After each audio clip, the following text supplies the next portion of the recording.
The invitation arrived at 4 o'clock for a dinner at 7, which told Judith Amory exactly what she was.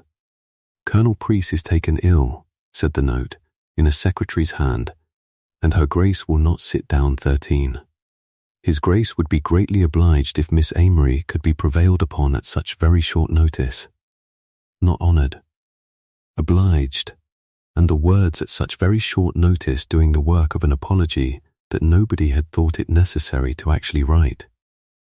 Judith read it twice at her own kitchen table, with her sleeves still rolled from the afternoon's work. And then she looked at the clock. And then she looked at the ledger open in front of her. 31 years of water, in 3 hands, her grandmother's, and her mother's, and her own.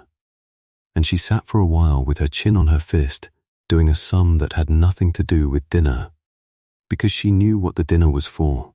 The whole parish knew. The subscription for the Wardley Cut closed on Saturday, and every man with money in 40 miles would be at Harrogate tonight.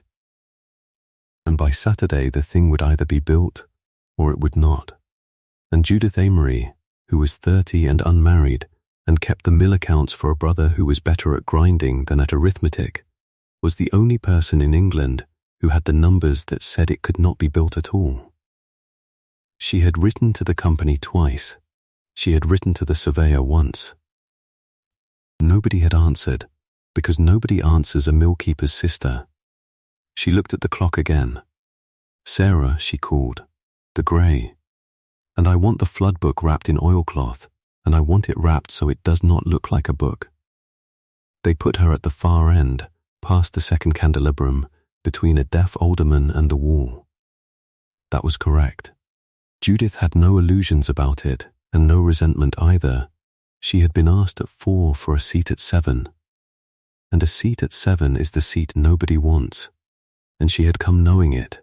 She had also come in her mother's grey silk, which was 15 years old, and beautifully cut, and would pass anywhere at candlelight. And she had spent the whole ride composing what she was going to do, and had arrived with no plan at all beyond the oilcloth parcel, now sitting in the hall under her cloak. She counted the table while the soup went round. 14, 8 of them money. She knew 4 of the faces from the market town, and could guess the rest. 2 of them the company, a promoter named Vesey, very smooth, very quick, doing most of the talking, and a young engineer at his elbow who had not said a word and had the specific unhappy stillness of a man in a room where something is being said that he does not entirely agree with.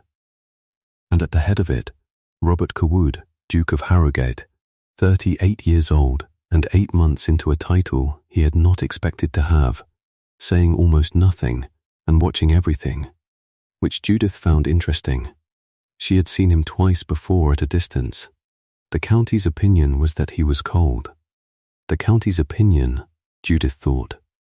Watching him fail to touch his wine for the 3rd course running was the opinion of people who had never once been landed with 11,000 acres and a dead brother's debts in the same fortnight. The beauty of it, Vesey was saying, is the water. That is what one always asks first, and it is the one question on which the Wardley line is beyond argument. 4 feeders off the Ling, gentlemen, and a reservoir at Cadger's Moss. Mr. Nye has surveyed it himself. Down the table, the young engineer looked at his plate. Judith Amory put down her spoon. She did not speak for another 40 minutes, which she was afterward rather proud of.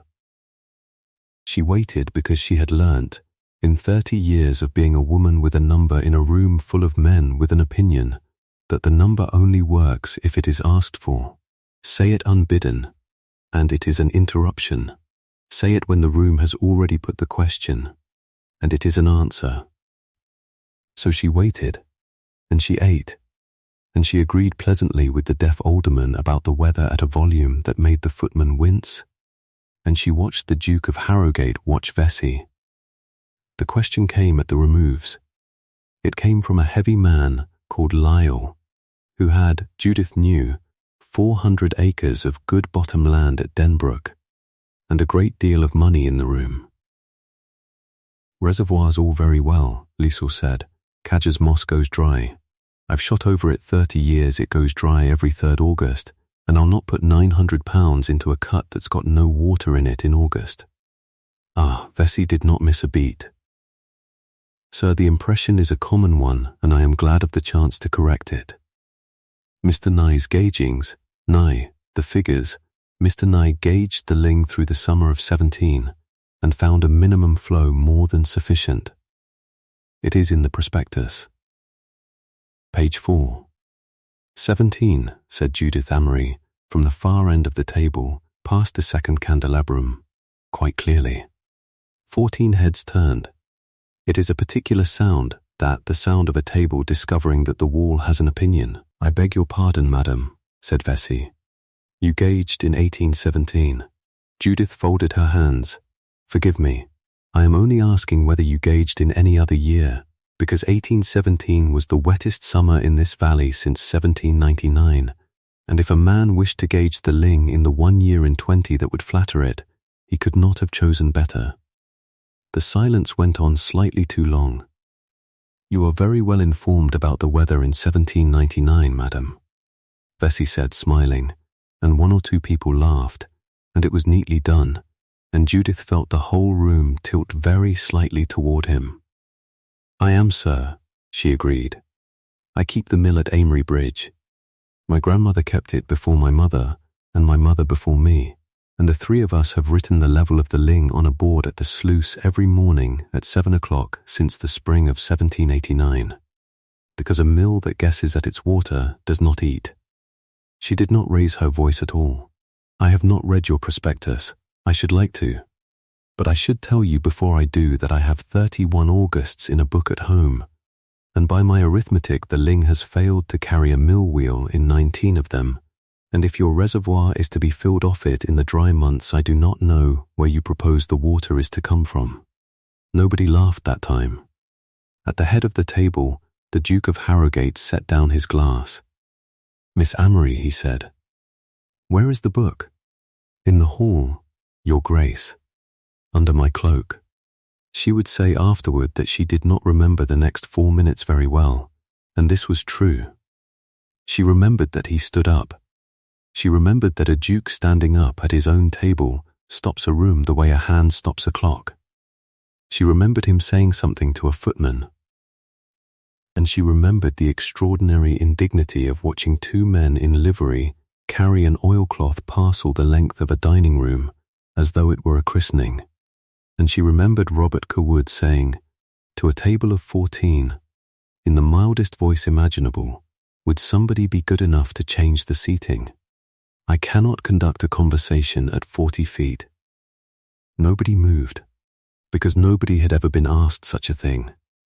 So he picked up his own chair, the carved one, from the head of the table, and carried it down the length of his own dining room, and set it down beside Judith Amory at the far end past the second candelabrum, and sat in it, and said, Now, show me the 19 Augusts.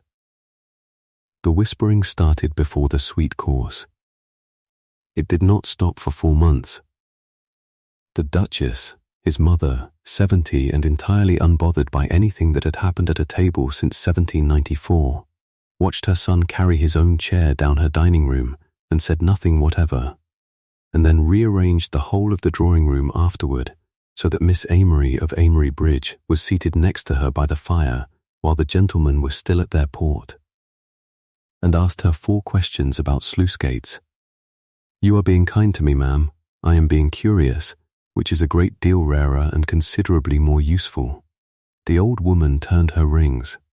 I have sat down to 1,400 dinners in this county, and I have not once heard anybody say a new thing at one of them. My son has spent 8 months being agreed with by men who want his signature on a subscription. You told a table of them they had gauged a river in the wrong year. She looked up. I do not know whether you are right. I know that not one of those men would have said it, and that 6 of them are cleverer than you and all of them are richer, and that is what interests me, Miss Amory. Not the water. The saying. The book was not impressive to look at. That was the first thing.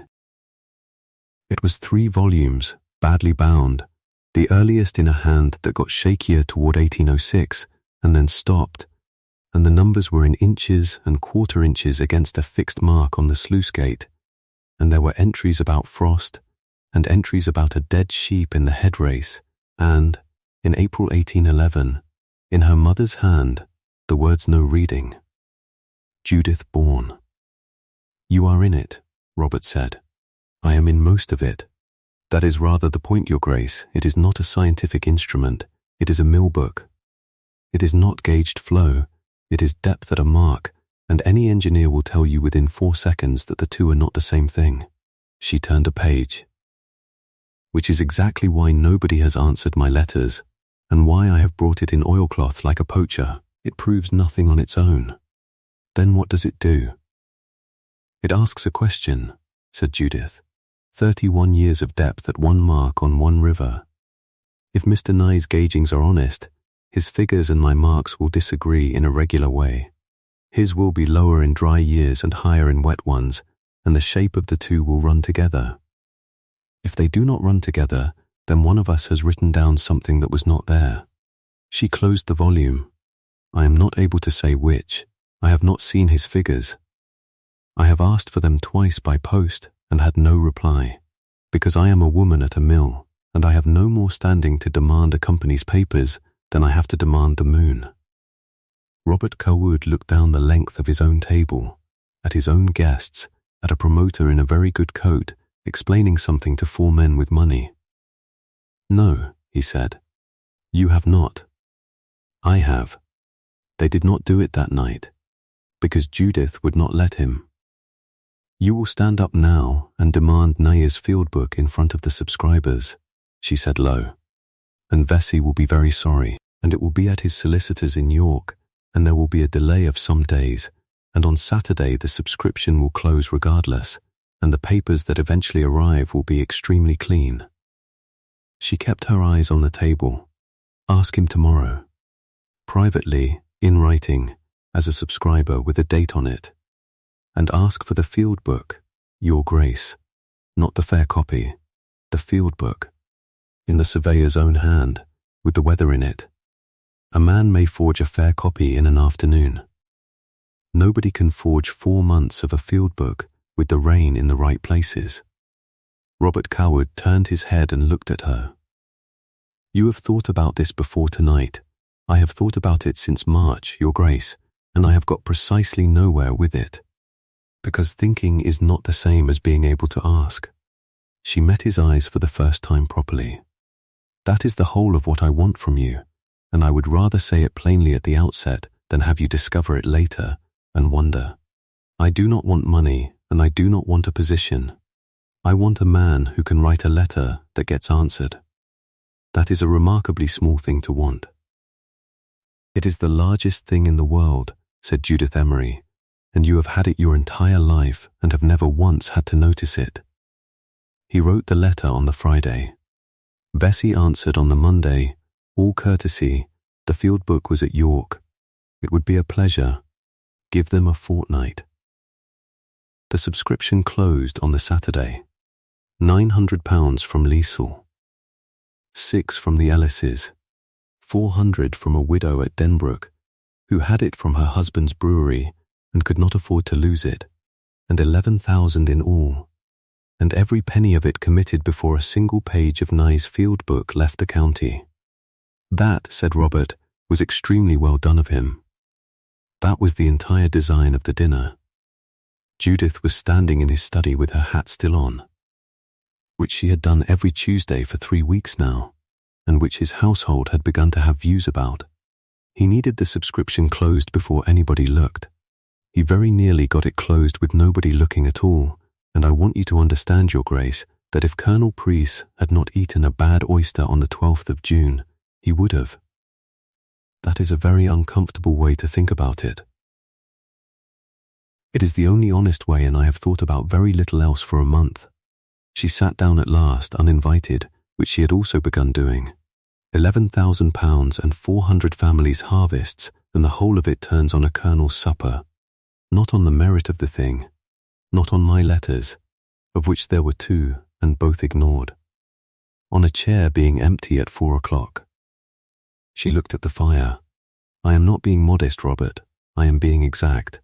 I have had the numbers since March and I could not get them into a room, and the only reason they are in a room now is that a woman would not sit down 13. It was, he noticed, the first time she had used his name, and she did not appear to notice it at all. Then we had better make quite certain it was not wasted, he said. Yes, said Judith Emery. That is the entire question, and it is not answered by the 12th of June. It is answered in September, if we are careful, and not at all if we are not. The field book came in the 3rd week of July, and it was clean, beautifully clean. 4 months of gaugings in a neat hand with the weather noted, and the mark heights and the tributaries, and it agreed with the prospectus to 2 decimal places, and it agreed with Judith's mill book too, for 1817. It is a fair copy, she said, before she had turned 6 pages. It is described as the field book. It is a fair copy of a field book, and it is a very good one, and I should like to know who wrote it, because it is not the man who wrote this. She put the volume flat and turned it toward him. Look at the 14th of July. The ling in flood, 4 inches over the mark, and he has gauged it. Your Grace, nobody gauges a river in flood. You cannot get into it. He has written a number for a day on which the only honest entry is could not gauge. Water too high, which is what is written in my book in my own hand, because I was standing on the sluice that morning watching a dead ewe go past. Robert Cawood sat back very slowly. Then he has invented it. Somebody has copied out a book and tidied a day they were not standing in. Judith closed it. And that is still not proof, and I want to be honest with you about it before you go any further. Because you have £400 in this yourself, and a name on a subscription list, and I will not have you say afterward that I told you it was certain. It is not certain. It is one bad day in a very good forgery, and Vesey will say I have mistaken the year, and he will be extremely convincing. Then what would be certain? Nee, said Judith, the young one.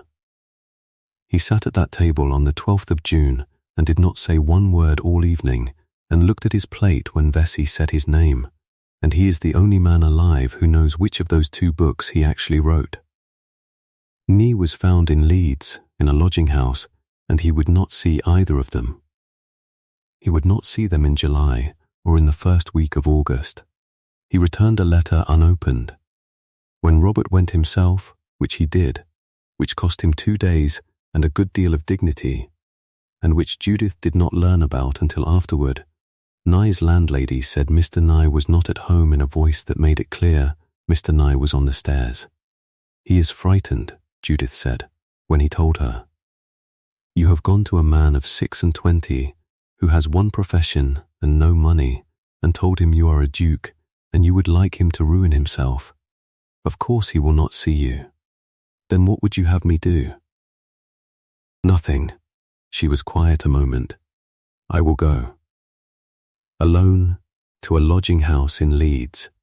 Alone to a lodging house in Leeds, to talk to a young man who is exactly as ashamed as I would be in his position. Judith put her gloves on. You cannot do this part, Your Grace, and it is not a failing in you. He cannot hear anything you say.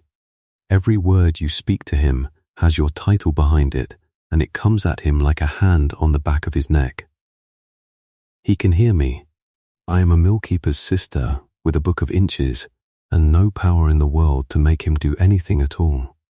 And that is precisely the qualification.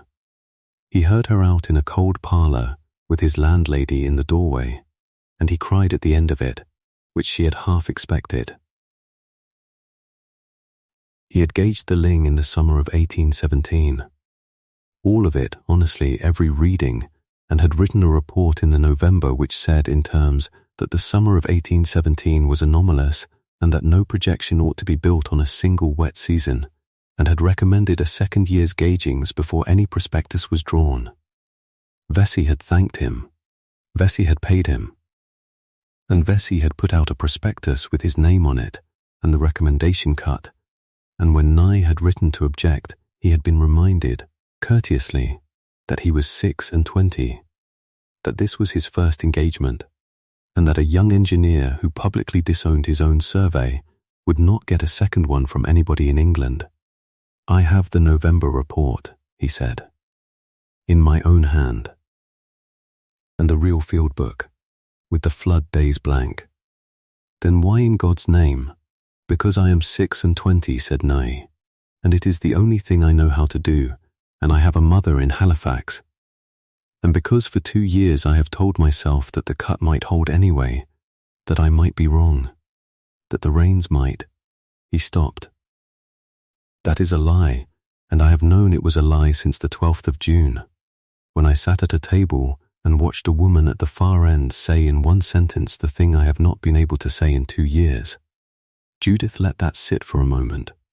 "I am going to tell you the part you will not like," she said. "If you stand up at Wardley, you will not be employed in this county again, and possibly not in England, and I am not going to pretend otherwise to get you into a room. Your mother in Halifax is a real consideration, and I will not have you told it is a small one."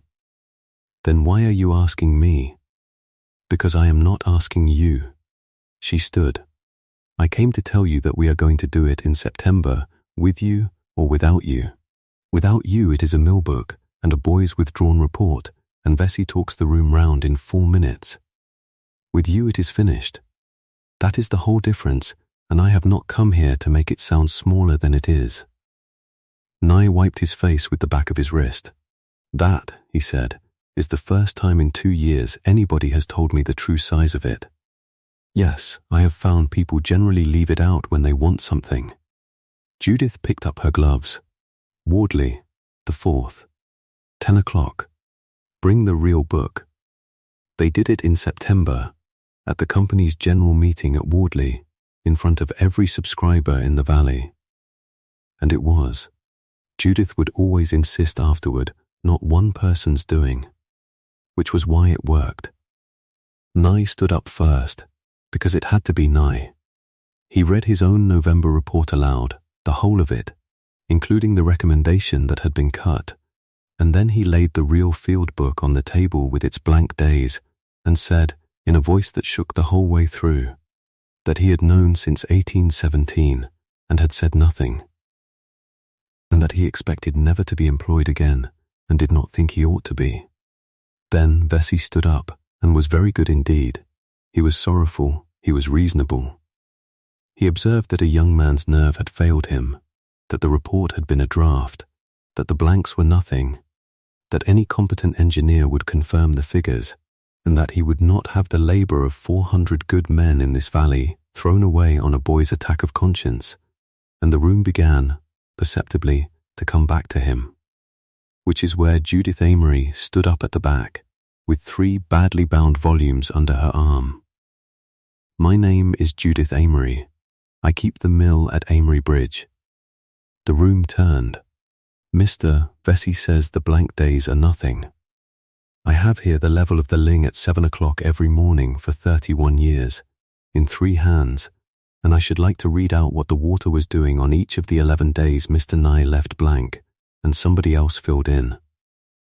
The 14th of July, 1817.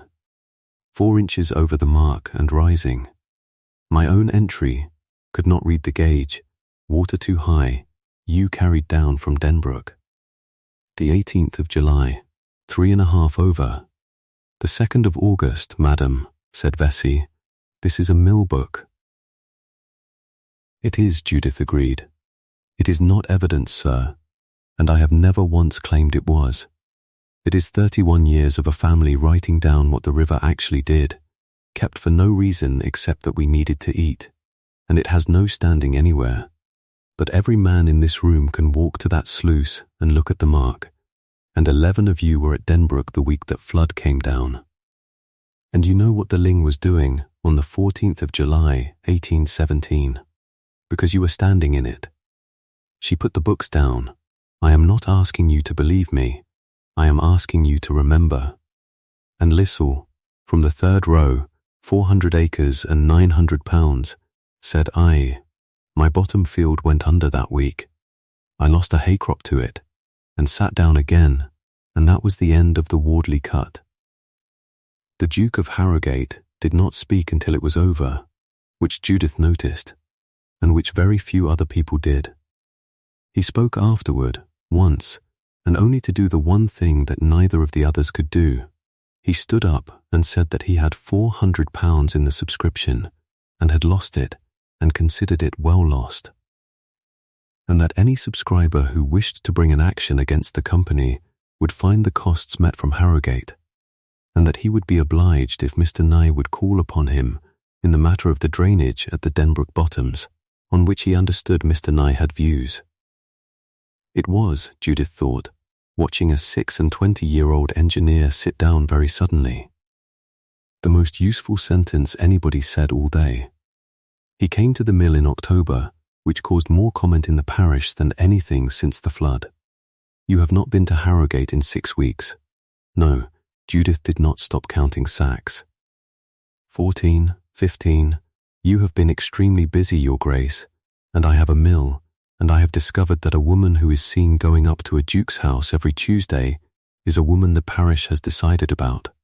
16, it did not matter in July. There was a thing to be done. It matters now.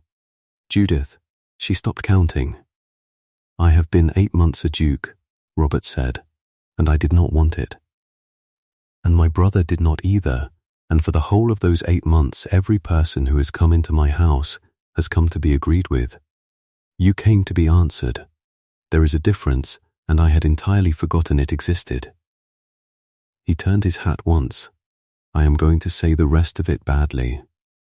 The county will say I married the mill. It will be said at every table in this valley for 20 years, and I have counted the cost of it properly, which took me the whole of September, because you told me in June that you would rather say a thing plainly at the outset than have me discover it later, Robert. And I find the sum comes out in favour by a very long way. And, Robert, Judith Amory put down the tally stick. You carried your own chair the length of your own dining room in front of 14 people. The parish decided about us in June. You are 4 months late, and I have been waiting the whole of it. There is a board at the sluice at Amory Bridge, and somebody writes the level on it at 7 o'clock every morning. It is not always the same somebody now. It is generally the millman, and twice a week it is a girl of 14 from the village who is being taught the way Judith was taught. And on the mornings when the Duchess of Harrogate happens to be at the mill, it is still her, in whatever she has come down in, with the book under her arm. Vesey has gone to Liverpool, Robert said, coming along the head race with the post.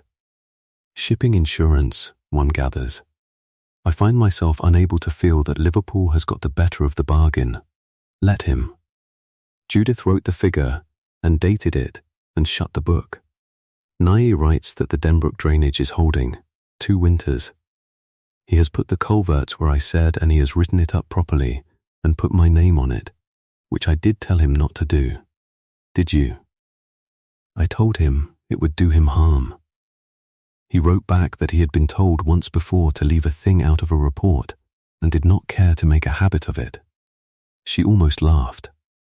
So there is a paper in Leeds with a mill keeper's name in it, and I am told 2 men have written to ask about the mark on our sluice, and one of them is from the Board of Agriculture and does not appear to know I am a woman. Will you tell him? Certainly not. He has asked a question about water. Judith Amory put the book under her arm and came up the bank to her husband. I have waited 31 years to be asked a question about water.